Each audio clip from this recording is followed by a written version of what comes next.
तो आज की क्लास में ना हम लोग देख रहे हैं कि कैसे हम लोग इंटरव्यू बेस्ड की तैयारी कैसे करेंगे। जैसे कि आप लोगों ने ASP.NET का पूरा कोर्स कर लिया, ठीक है। यू नो अबाउट कि what is ASP.NET, what is C#.NET, what is object oriented programming concept, what is ADO.NET, what is SQL server queries. तो सब इसके बारे में तुम्हें सबसे पहले अपनी तैयारी कर लेनी है, क्योंकि मैंने आपको बताया था ये जो 5 पिलर्स हैं आपके, जो कि किसी भी इंटरव्यू के को क्रैक करने के लिए 5 पिलर्स की ज़रूरत पड़ेगी। आपका जो नॉर्मली इंटरव्यू होगा, सबसे पहला जो राउंड होगा वो टेलीफोनिक राउंड होता है। टेलीफोनिक राउंड के अंदर में टेलीफोनिक राउंड होने से पहले आपका रिज्यूम राउंड होगा, जिसके अंदर में अपना रिज्यूमे कहीं पे किसी प्रोवाइडर के पास आप प्लेस करोगे, जैसे कि Naukri.com हो गया, मॉन्स्टर हो गया, जॉब हंटर हो गया, कहीं पे भी आप करोगे भेजोगे तो सबसे पहले आपका वो रिज्यूमे देखेगा, रिज्यूमे देख के आपको सेलेक्ट करेगा। तो रिज्यूमे क्या होना चाहिए वो भी बहुत बड़ा मैटर करता है, क्योंकि first impression is the last impression. वो ही आपका एक पहला इंप्रेशन आपका बनाएगा उसके पास कि इस लड़के को बुलाऊं या इस लड़की को बुलाऊं या ना बुलाऊं। तो resume should be impressive, should be attractive, should be informative.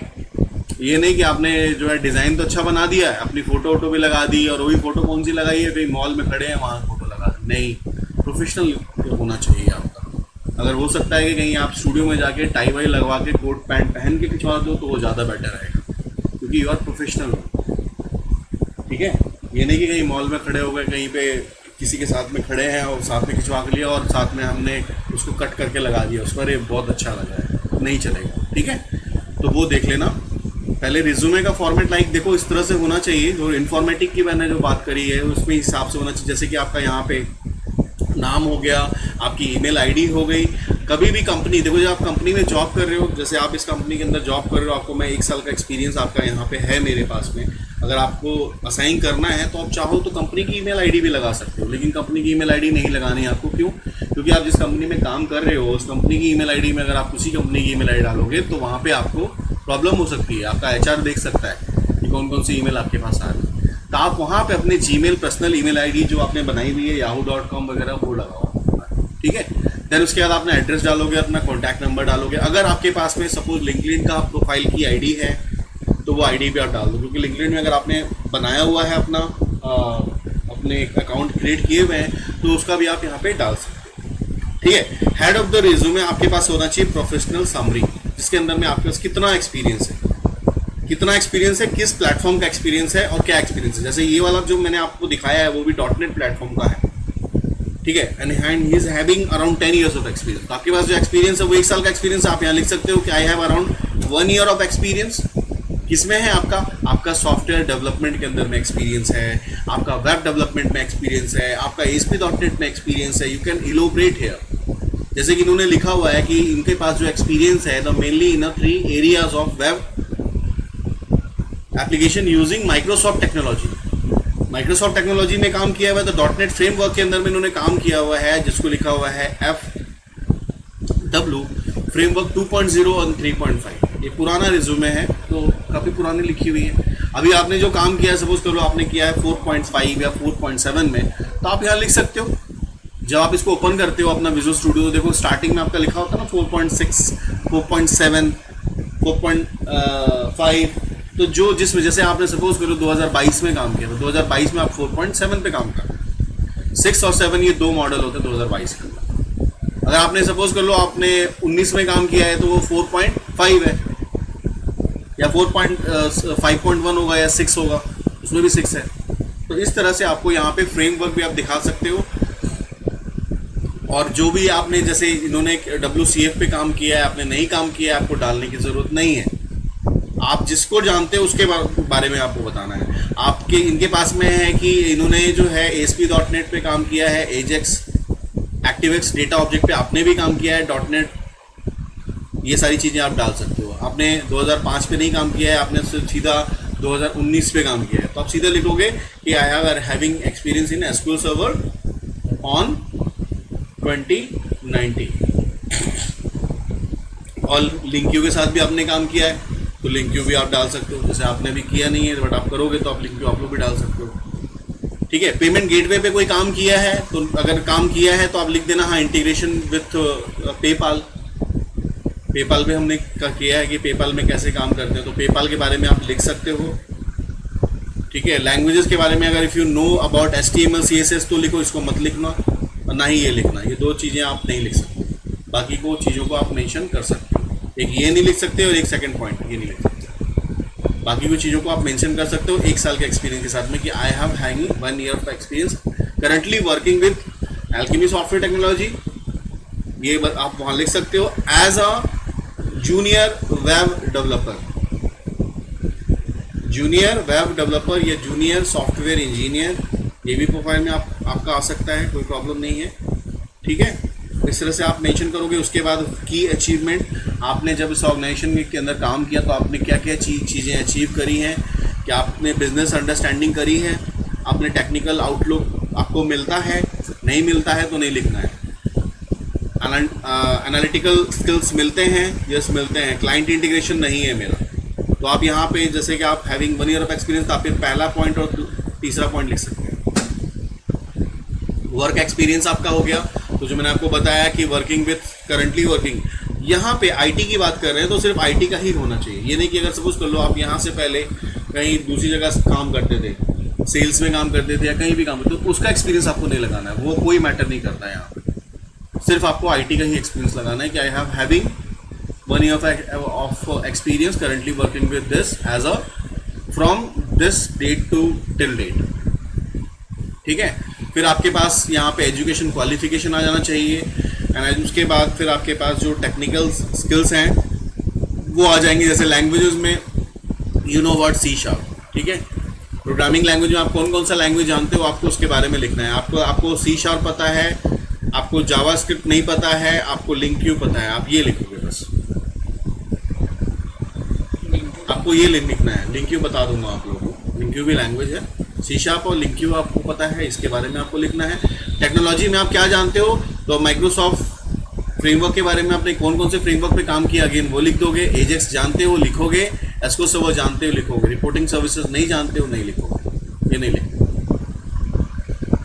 ये नहीं कि भाई सामने वाले सर ने बताया कि हाँ इनका रिज्यूमे अच्छा है, कॉपी पेस्ट कर देते हैं ना। रिज्यूमे नहीं दिखना चाहिए, रिज्यूमे अच्छा दिखना चाहिए, बट वो रिज्यूमे में वो चीज़ होनी चाहिए जो आपको पता है। नहीं तो क्या होगा, जब आपका रिज्यूमे होगा और आप जब जाओगे इंटरव्यू देने के लिए, तो आपसे ऐसे ऐसे क्वेश्चन पूछे जाएंगे जिसको आपको पता ही नहीं है, तो आप कहोगे पता नहीं ये पागल है क्या, ये मेरे से ऐसे क्वेश्चन पूछ रहा है। पागल आप हो, वो नहीं है। आपने जो रिज्यूमे उसको भेजा है ना, उसके अंदर जो स्किल्स थे ना, वो उसको देख के उसने आपको सिलेक्ट किया। आपने तो उठा के अपने दोस्त का भेज दिया, उसको तो जावास्क्रिप्ट आती थी, उसको पाइथन आती थी, उसको ये वो सब कुछ ला के दे दिया, वो उसने उससे आपसे इंटरव्यू ले लिया तुम्हारा, और तुम कहोगे नहीं वो तो मेरा वैसे हो गया। तो ये गलत आप कर रहे हो, वो नहीं कर रहा। तो वो चीज़ ही डालो जो कि उसको चाहिए, और वहीं डालो जहाँ पे उसकी आपकी रिक्वायरमेंट नहीं। अगर मैच कर रहा है तो छोड़ दो, वहाँ मत जाओ। जब आपके पास मेल आता है ना पहले इंटरव्यू के लिए कि हाँ भाई ये इस प्लेटफॉर्म पे है, मुझे ये चीज़ें चाहिए। अगर आपको नहीं आता, आप मेल पे रिक्वेस्ट डाल दो। मान लो उन्होंने मांगा कि C# भी चाहिए, जावास्क्रिप्ट भी चाहिए, और मुझे jQuery भी चाहिए। आप लिखो कि सर मैं आई नो ओनली C#। इस तरह से लिखो। अगर आपके उसको लगता है कि हाँ आपको उसको बुलाना चाहिए, तो आपको दोबारा कांटेक्ट करेगा, अदरवाइज नहीं करेगा। दुनिया में ना अकेले वो बैठा है ना आप बैठे हो। आपके पास भी 1000 ऑप्शन है, उसके पास भी 1000 ऑप्शन है। ठीक है, लेकिन हाँ इस चीज़ का ध्यान रखना, कभी भी ये मत सोचना कि यार नहीं होगा।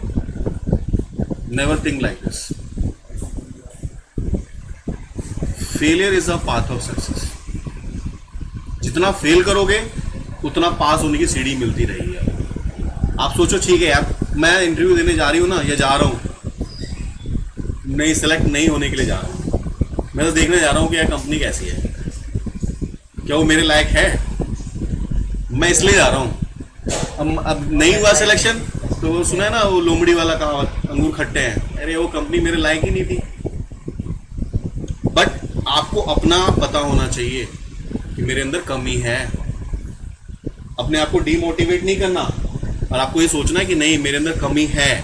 क्या कमी है? जो उसने पूछा ना मैं नहीं बता पाई या नहीं बता पाया, तो मेरे को क्या करना है, एवरी टाइम उन क्वेश्चंस को लिखना है। आप इंटरव्यू देने जाते हो, कभी कभी इतना ज़्यादा परेशान हो जाते हो कि आप समझ नहीं पाते कि वो क्या बोल रहा है, आप लिख नहीं पाते हो, आप बाद में भूल जाते हो। तो क्या करो, फ़ोन का रिकॉर्डर ऑन रखो, अपनी जेब में रख लो, फ़ोन को कर दो अपने फ्लाइट मोड पे और रिकॉर्डर ऑन करके जेब में रख लो। उससे क्या होगा, उसके आपका जो कन्वर्सेशन है ना उसके सामने वो सारा रिकॉर्ड हो जाएगा। फ़ायदा ये होगा कि कल की डेट में जब आप आओगे ना वापस घर पे, आप सोच रहे हो डीमोटिवेट हो गए, यार नहीं हुआ मेरा, क्यों नहीं हुआ, वो आपके पास आपके जेब में है। आप उसको सुनो, उस वीडियो को, उस रिकॉर्ड को सुनो कि आपने क्या क्या गलती करी है, फिर आप उसको एक बनाओ, लिखो कि हाँ ये क्वेश्चन मेरे को नहीं आता था, फिर मेरे से आके डिस्कस करो, सर मैंने ये चीज़ नहीं बताया, ये क्या होगा, फिर मैं आपको बताऊंगा। फिर आपके 10-12 क्वेश्चन तैयार हो गए, अगली इंटरव्यू में फिर 10-12 क्वेश्चन तैयार हो गए। ऐसे अगर आपने 4-5 इंटरव्यू दे दिया तो आप छठे इंटरव्यू में तो आपका हो ही जाएगा, तो आपको पैटर्न पता चल जाएगा, यू नो कि स्किल क्या है। आपको पता है कि टेक्निकल राउंड तो मैं निकाल लूंगा, लेकिन टेक्निकल से पहले जो मेन आपको टेलीफोनिक राउंड निकालना है वो भी तो जरूरी है, समझे। तो ये सारी चीज़ें जो हैं आपको करनी पड़ेंगी। तो ये टेक्निकल हो गया राउंड। उसके बाद आपका प्रोजेक्ट आ जाता है, वो बहुत इंपॉर्टेंट है। जो प्रोजेक्ट है वो इस तरह से आप बता सकते हो कि प्रोजेक्ट का नाम कौन सा है, उसका यूआरएल अगर है तो यूआरएल डाल दो, इस तरह से उसका अपना रोल डालो। आपका रोल क्या है, जूनियर सॉफ्टवेयर डेवलपर का, ठीक है।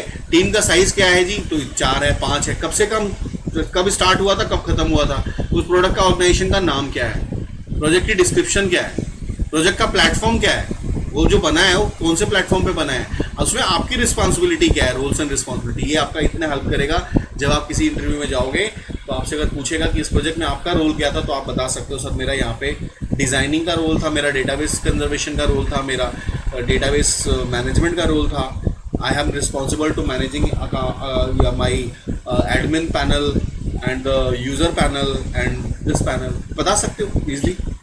जो आपने काम किया वो यहाँ लिख दोगे तो आपके लिए ईजी रहेगा। सर बाद में मैंने डिबगिंग का भी काम किया था सर इसके अंदर में, वो सारी चीज़ें। फिर दूसरा प्रोजेक्ट है उसके बारे में लिख दिया। तो इस तरह से आप पूरे प्रोजेक्ट डालोगे, उसके बाद पर्सनल इन्फॉर्मेशन नीचे डालो और अपना नाम वाम डालो, दैट्स इट, ठीक है। तो ये आपके 2 पेज का बन जाए, आपके 3 पेज का बन जाए, डजंट मैटर। बहुत ज़्यादा भी नहीं बनाना कि भाई 3 पेज तक ठीक है, 2 पेज भी ठीक है, आप लोग के हिसाब से जो 1 साल का एक्सपीरियंस आप डालोगे। तो ये हो गया मेरा पहला पार्ट जिसके अंदर में आपको अपनी इंटरव्यू की तैयारी करनी है, के लिए आपको पहला पड़ाव है आपका ये, ठीक है। दूसरा, अगर आप जाते हो, आप सेलेक्ट हो जाते हो, आपसे वो जब पूछा जाएगा कि आप ये बताओ कि आपने क्या किया है और अपना एक्सपीरियंस मुझे थोड़ा सा इलोबरेट करो, तो तुमने मेंशन किया है कि sir I have around 1 year of experience, right. And आपका जो ऑफिस टाइमिंग है वो मंडे टू फ्राइडे है, 10 to 5 या 10 to 6 जो भी timing. In the mean while if कोई फ़ोन करता है आपको ऑफिस आवर्स के अंदर में, तो यू आर इन ऑफिस, तो आप उस चीज़ का मैनेजमेंट आपको देखना है कि आप करेंटली अभी वर्क कर रहे हो, कि you are comfortable to talk with him और not. If you are not comfortable there that time, तो टोल्ड देम कि please call me on Saturday या कॉल मी आफ्टर 7, राइट। अगर आप किसी ऑर्गेनाइजेशन के अंदर में काम कर रहे हो तो वो अच्छी बात नहीं है कि आप वहाँ बैठ के इंटरव्यू दे रहे हो, क्योंकि you are really working with somewhere. तो अगर आप किसी ऑर्गेनाइजेशन के अंदर में आपका काम कर रहा है, बगल में भी आपके कोलिग्स बैठे हुए हैं, हो सकता है मैनेजर भी आ रहा है, वो देख रहा है तो यहाँ बैठी हुई है और इसमें तो इंटरव्यू का प्लान कर रही है अगली कंपनी में जाने का, तो वो आपका बैड इंप्रेशन बनेगा। तो आपको उस हिसाब से बात करना है कि आप जिस समय कंफर्टेबल हो या लीव पे हो तो आप बोलो कि हाँ मैं लीव पे हूँ तो मैं अभी कर सकता हूँ बात, ठीक है। क्योंकि दे आस्क यू कि are you comfortable to talk with me right now, तो आप कहोगे यस नो, आपके ऊपर डिपेंड करता है। Conversation should be start with English, उसको आपको खुद करना पड़ेगा उस चीज़ को, ये बहुत इंपॉर्टेंट है। First impression is the last impression. Resume में आपका फर्स्ट इंप्रेशन था, प्लस उसके बाद जब अगर वो इंटरव्यू ले रहा है, अगर वो इंग्लिश में टॉक कर रहा है तो आपको इंग्लिश में ही बात करनी है। आप हिंदी में बात करोगे आपका इंप्रेशन डाउन हो जाएगा एकदम से, क्योंकि आईटी कंपनीज में मैक्सिमम जो क्लाइंट्स होते हैं वो बाहर के होते हैं, मैक्सिमम क्लाइंट्स बाहर के होते हैं। कम्युनिकेशन के लिए जो बंदा वर्क करता है, जिस डेस्क पे वो काम कर रहा है, जो बंदा काम कर रहा है इंजीनियर, उसकी कन्वर्सेशन वो करवाते हैं अपने क्लाइंट से, क्योंकि तुम काम कर रहे हो, तुम्हें कन्वर्सेशन करनी है। तो अगर तुम बना पा रहे हो और उसको एक्सप्रेस नहीं कर पा रहे हो तो that is nothing for that. तुम बना रहे हो अपनी चीजों को, तुमने बना दी, बट तुम उसकी प्रोडक्टिविटी सेल नहीं कर पा रहे हो तो वो बेकार है, समझे? तो ये चीजें आपके पास में होनी चाहिए कि आपको प्रॉपर तैयारी करनी चाहिए उस लेवल पे कि हमें कैसे बात करना है। अपना एक प्रेजेंटेशन तैयार करो जिसके अंदर में अपना नाम, क्योंकि हो सकता है सामने वाला बंदा सबसे पहले ये पूछे तुमसे, tell me something about yourself. तो you have to explain yourself, about your name, about your family background, about your qualification and your experience.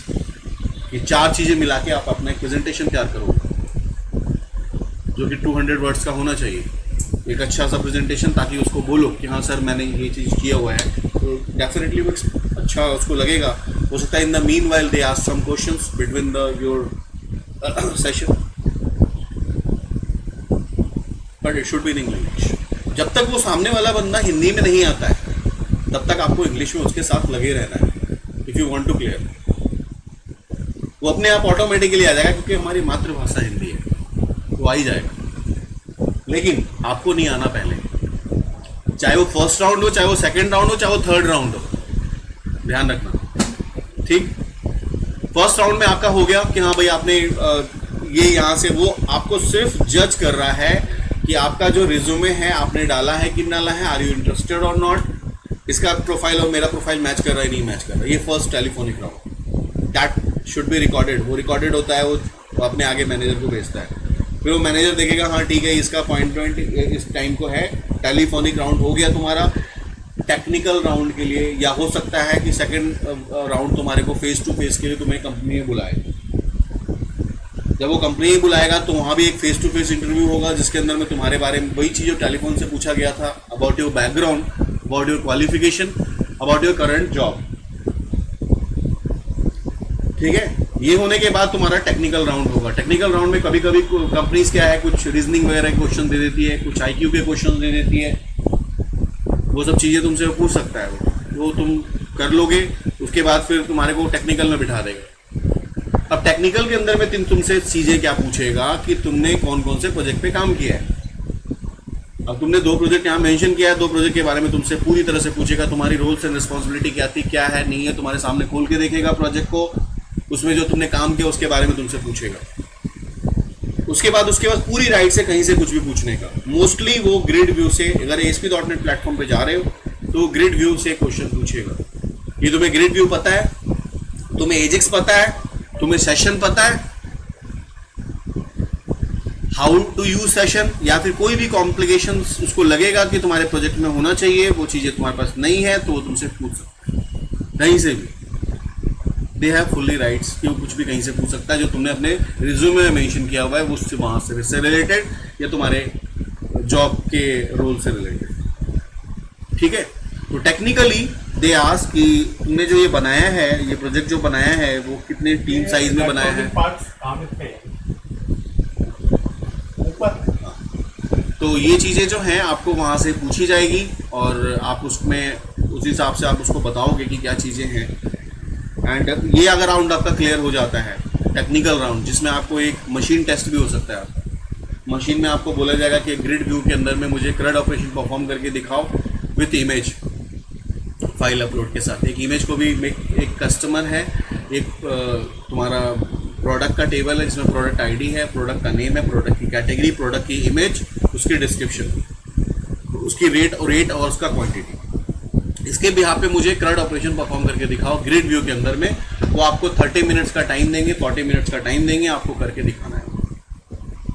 एक तरह से आपने वो कर दिया, that means you are okay with that. ये आपका क्लियर हो गया।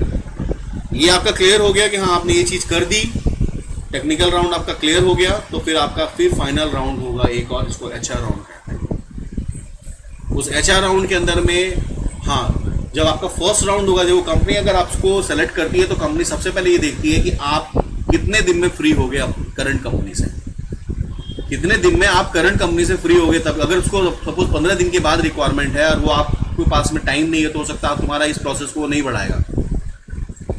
जब तुम्हारा इंटरव्यू होगा उसमें तुमसे ये पूछ सकता है कि what is your notice period, what is your current CTC. Notice period and current CTC. Notice period का मतलब ये होता है करंट कंपनी के साथ तुम्हारा कोई एग्रीमेंट तो नहीं चल रहा है।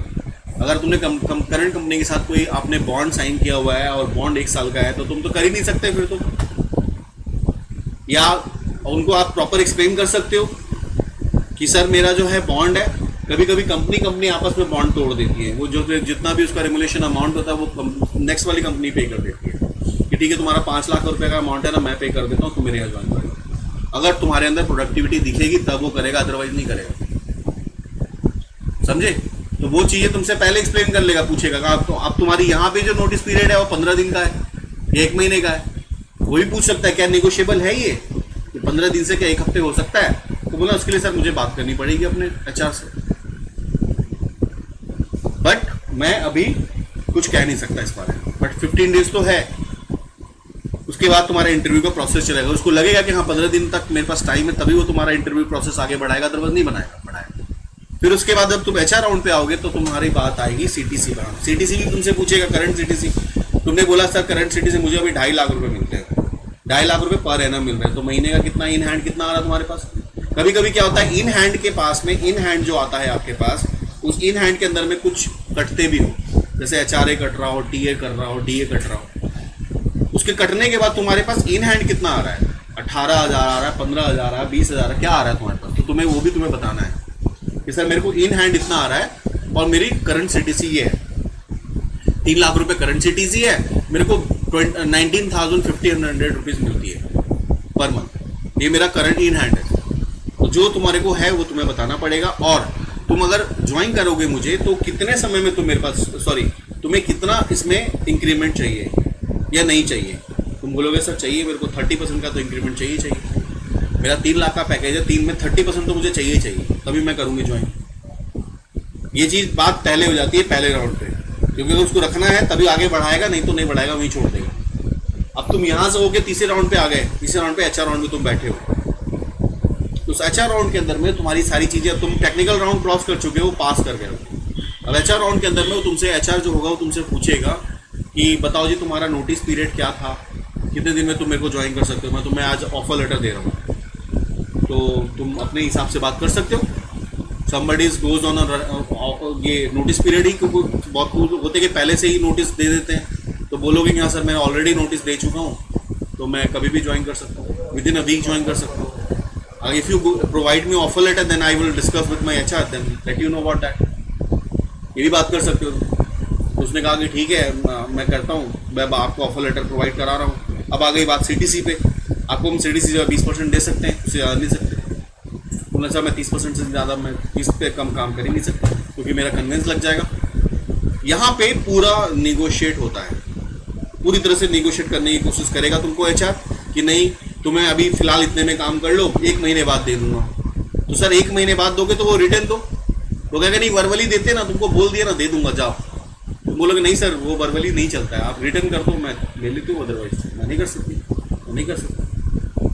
वो 1 महीने बाद तुम्हें नहीं पहचानेगा, ध्यान रखना। तो जो भी चीज़ें होनी चाहिए वर्बल नहीं होनी चाहिए, रिटर्न ऑन पेपर होना चाहिए। अगर वो कह रहा है तो ठीक है, नहीं कह रहा अगर आपको लगता है तो जाओ, नहीं लगता है तो मत जाओ, क्योंकि तुमको सब चीज़ें देख के चलनी है। क्या भाई मेरे को यहाँ से निकलना है, गुड़गांव नोएडा ऐसी जगह पे तुम्हें जाना है, it will take more 2 hours to reach there, 2 घंटे वापस आने में लगेंगे। मेरे वो कन्विंस है, और वो कन्विंस में वो क्या क्या दे रहा है क्या क्या नहीं दे रहा है वो सारे एग्रीमेंट पे वो लिखा होगा कि हाँ दिन का खाना वो दे रहे हैं, नहीं दे रहे, नहीं दे रहे। अगर दे रहे हैं तो उसमें हमारा वो कितना कन्विंस काट रहे हैं, वो सब चीज़ तुम्हारे ऑफर लेटर में लिखा होगा।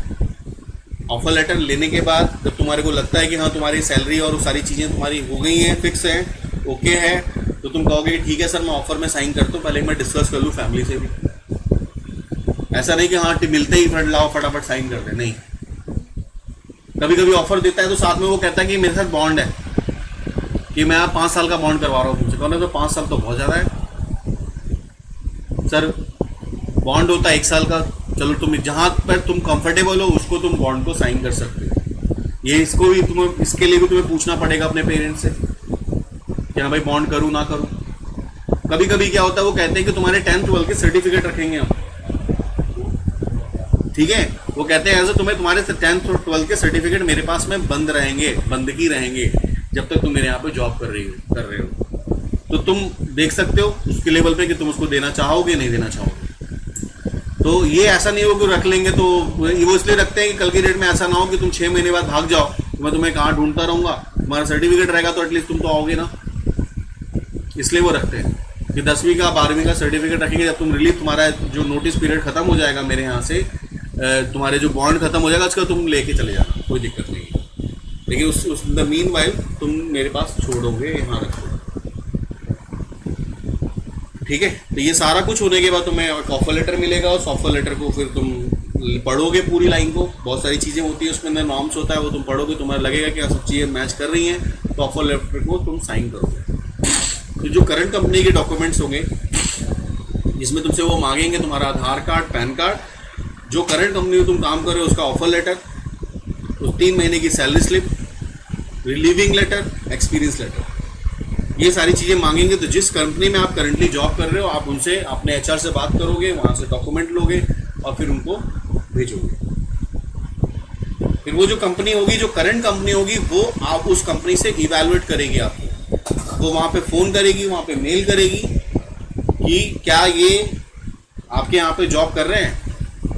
अगर वो जॉब कर रहे हैं तो क्या आप उनको इतना पे कर रहे हो, अब उनकी एम्प्लॉय ID ये है कि नहीं है, इनका नोटिस पीरियड ये है कि नहीं है, वो सारी चीज़ें जो तुम भेजोगे वो आगे से करंट कंपनी से वो इवैल्यूएट करेगी, वो सब कुछ रीचेक करेगी। एक चेक करने के बाद ओके होने के बाद तुम्हें फिर वो ज्वाइनिंग के लिए बुला लेगी। These are the entire process. कभी कभी ये वाला प्रोसेस वो बाद में भी कर देते हैं, 2 महीने बाद भी कर लेते हैं। वेरिफिकेशन का जो प्रोसेस है वो बाद में भी कर लेते हैं, लेकिन वो पहले तुम्हें लगेगा उनको कि हाँ तुम्हारे अंदर वो गट्स है जो उनको चाहिए, तो वो तुम्हें बुला लेंगे। तो ये इंटायर मेथड है जो कि मैंने आपको बताया। फर्स्ट में आपको पहले अपना रिज्यूमे तैयार करना है, उसके बाद जाना है। ये इतना इजी नहीं है कि बच्चों वाला खेल है कि निकल गया, चुटकी बनाई, हो गया काम। इसमें लगना पड़ेगा पूरे जुनून से, तब जाके होगा। लेकिन एक बात है, अगर हो गया किस्मत बदल जाएगी आप लोगों की। आपको ये पहली सीढ़ी पे कदम रखना है। अगर जिस दिन आपने पहली सीढ़ी पे कदम रख लिया, फिर आप कहाँ रुकोगे कोई नहीं जानता। इसी सीढ़ी कहाँ ख़त्म हो रही है ये कोई नहीं जानता। वहाँ सारी मेन का अप्सरा मिलेंगी आपको, उस स्वर्ग में जाके सीढ़ी इसकी खुलेगी। लेकिन आप मेहनत करोगे तब, नहीं करोगे तो पता चला कि आप नीचे पाताल लोक में चले जाओगे, ठीक है। तो इस हिसाब से तैयारी करो। जो मैंने आपको 5 बता रखे हैं, ADO.NET, ASP.NET, C#, OOPS और SQL, ये पांचों के अंदर में इंटरव्यू क्वेश्चंस निकालो। 1 year experience interview questions and answers, उसमें से देखो, पढ़ो, जो नहीं समझ में आता है मुझसे पूछो और करते रहो। ये मत सोचो कि नहीं होगा, और हो नहीं भी होगा तो कोई बात नहीं, लेकिन मुझे करना है, बस मुझे ज्वाइन करना है, तो हो जाएगा। बहुत मुश्किल नहीं है। यहाँ से मेरे 3-3, 4-4 महीने में बच्चे चले गए हैं और अच्छी कंपनी में, माइक्रोसॉफ्ट जैसी कंपनी में जॉब कर रहे हैं इस टाइम। तो मैंने सिखाया, उन्होंने किया, मेहनत उनकी भी है, सिर्फ मेरी नहीं है, उनकी भी मेहनत है। तो जो बच्चे सक्सेस हुए और आगे चले गए, तो वैसे आप लोग भी चले जाओगे, कोई प्रॉब्लम नहीं है, ठीक। तो मैं आप लोगों को ये रिज्यूमे शेयर कर दूंगा। अपना पहले अच्छा सा प्रोफाइल बनाओ और जितने भी पोर्टल्स हैं उस पर डालो।